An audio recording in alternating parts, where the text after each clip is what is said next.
Près d'une centaine d'artistes québécois sont venus à Ottawa aujourd'hui pour protester contre le projet de loi conservateur qui modifie la portée des droits d'auteur.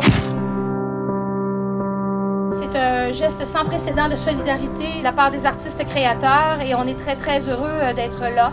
En fait, on est là, on est heureux, mais à la fois, on est très en colère parce qu'en juin dernier, le gouvernement conservateur a déposé son projet de loi C-32.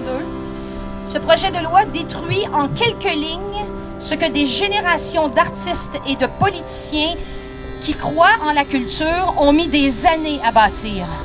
Dans le cas des droits d'auteur, il y a toujours des demandes de tous les côtés de ce débat. Le ministre a présenté un projet de loi équilibré, Monsieur le Président. Le gouvernement Harper nous parle de modernisation, de droits des utilisateurs et d'équilibre. Mais en réalité, le projet de loi C-32, c'est 40 nouvelles exceptions qui réduisent la portée du droit d'auteur. C'est la mort à court terme de la copie privée.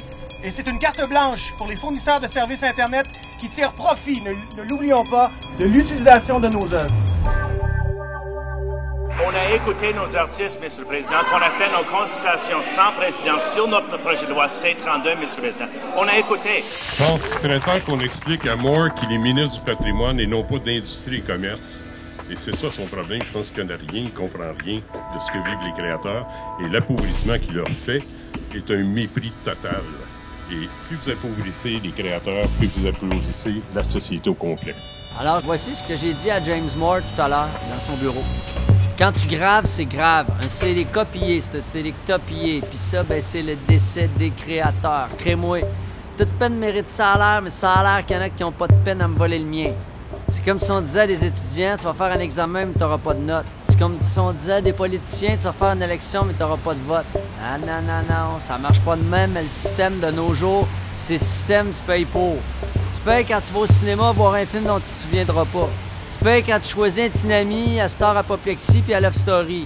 Hey, tu payes pour des bouteilles d'eau alors que t'en as plein ton lavabo. Tu payes même pour des vers de terre pour la pêche à la truite. Tu voudrais que la musique soit gratuite? Moi, je te dis ce que je pense. Si je vends plus de disques, il va falloir que j'arrondisse mes fins de mois. Je vais devenir rapper, mais au IGA.